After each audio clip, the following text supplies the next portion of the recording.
श्री गुरु चरित्र अध्याय 34। रुद्र अध्याय महिमा वर्णन। ओम श्री गणेशाय नमः, श्री सरस्वती नमः, श्री गुरुवे नमः, श्री पाद वल्लभ श्री नरसिंह सरस्वती दत्रे सदगुरुवे नमः। श्री गुरुनाथ ने उस तपस्वी के रूप में उस स्त्री सावित्री को जो रुद्र अभिषेक महिमा सुनाई थी, उसका वर्णन सिद्ध मुनि ने नामधारक को जैसे का तैसा जारी रखा। जब राजा भद्रसेन ने ऋषि पराशर से अपने पुत्र के भविष्य के विषय में जानना चाहा तो ऋषि ने स्पष्ट कहा, राजन, तुम्हारे पुत्र की आयु मात्र 12 वर्ष थी। आज से 7वें दिन तुम्हारा पुत्र मृत्यु को प्राप्त होगा। राजा से के विचलित होने पर ऋषि ने आगे कहा, भय का कोई कारण नहीं है। प्रभु रुद्र संरक्षक है। सर्वप्रथम ब्रह्मा जी प्रत्येक प्राणी को इस प्रकार बनाया है कि वह स्वयं के विचारों की विशेष इंद्रियों से धर्म का पालन करते हुए जीवन व्यतीत करे। इसके विपरीत उसने अपने अवैध तथा ब्रह्म इंद्रियों से अधर्म का मार्ग उत्पन्न किया। इंद्रदेव धर्म पालन करने वालों की रक्षा करते हैं तथा राज्य जम अधर्मियों को प्रताड़ित करते हैं। वासना तथा वैर सतरूप में जमदूत है। उन्हीं के द्वारा वह पापियों को अपने मृत्यु के रज्ज में घसीटते हैं। अनैतिक आभास जैसे वासना बुद्धि मस्तिष्क पर आक्रमण करती है तथा निर्बल इच्छा शक्ति के व्यक्तियों को मृत्यु के मुख से ले जाती है, परंतु ये आत्मा पर कोई प्रभाव नहीं डाल पाती, जो मूल रूप से आंतरिक है। ब्रह्मा जी ने अपने दक्षिण मुख से यजुर्वेद कहा था, उसमें से एक शिव स्तुति शिव सूक्त के नाम से प्रकट हुई। जो भक्त इसका पूर्ण अर्थ समझते हुए अन्न भक्ति तथा आस्था से इसका पाठ करते हैं, उन्हें वासना तथा अन्य भावनाएं उन्हें छू भी नहीं पाती हैं। अतः तब समस्त शरीरधारी इसका पाठ करते हैं। इस कारण पृथ्वी पर एक समय ऐसा आया कि कोई व्यक्ति ऐसा नहीं था जो इसका पाठ ना करता हो। इस प्रकार जमलोक में कोई आत्मा नहीं बची थी तथा वीरान हो गया था। काल के प्रभु जम ने इसका विरोध किया।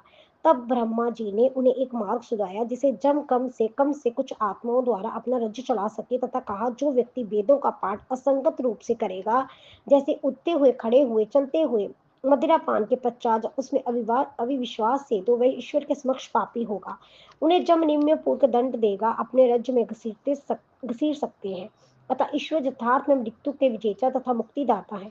अतः हे राजन, आप 1000 ब्राह्मणों से 10,000 रुद्राभिषेक जैसे ब्रह्मोपद निषाद के रुद्राध्याय में दिया है, उस शास्त्रीय विधान में से कराएं तथा उस रुद्र अभिषेक तीर्थों से राजकुमार को स्नान कराएं, तो राजा को कुछ नहीं होगा तथा 100 वर्ष तक सुख संपन्न जीवन व्यतीत करेगा। रुद्राध्याय का पठन तथा रुद्राभिषेक का संपन्न समस्त प्रकार के पापों का दहन कर देगा तथा उसे जन्म मृत्यु के चक्र से मुक्ति देगा।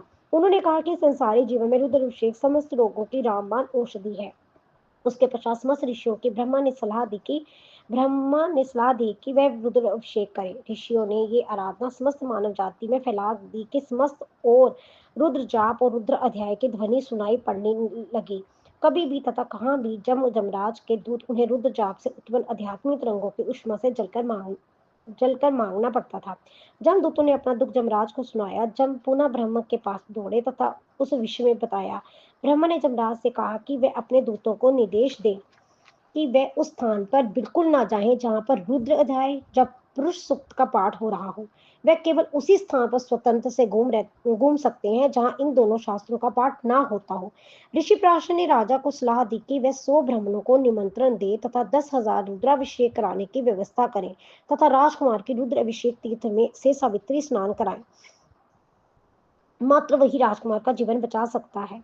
रुद्र अभिषेक पुरुष सूक्त तथा रुद्र जाप जैसे महामृत्युंजय मंत्र, ओम त्र्यंबकम जटामहे सुगंधिम पुष्टिवर्धनम उर्वारुकमिव वंदना मृत्युमुक्षित मामृतात्। रुद्र अभिषेक करने के पश्चात जो जल अति एकत्र हो उसे रुद्र अभिषेक तीर्थ कहते हैं। शिव उपासक रुद्र अभिषेक तीर्थ को अमृत के समान पवित्र तथा गुणकारी मानते हैं। राजा भद्रसेन ने महान ऋषि पराशर के निर्देश से किया। 7वें दिन जमदूत राजकुमार की आत्मा को घसीटने के लिए आ गया। उसके साथ अदृश्य भयानक रूप से राजकुमार मूर्छित हो गया। तब पंडित ने शिव का अभिषेक किए पवित्र जल को उसके शरीर पर छिड़का। उसी क्षण शिव दूत वहां उपस्थित हो गए और तथा जमदूत को भगा दिया तथा राजकुमार को सुनिश्चित मृत्यु से बचा लिया। राजा की प्रसन्नता का कोई अंत नहीं था।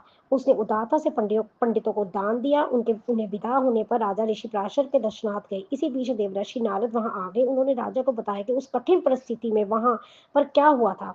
राजा जम ने अपने दिव्य लेखा का चित्रगुप्त से सभी के पापों का सत्कर्म का लेखा जोखा पूछा तथा वह ये भी कहा कि भद्रसेन के पुत्र को अपने पूर्व जन्म के कर्मों के अनुसार निश्चय मृत्यु प्राप्त कर लेनी चाहिए थी। उसका जीवन कैसे बच गया?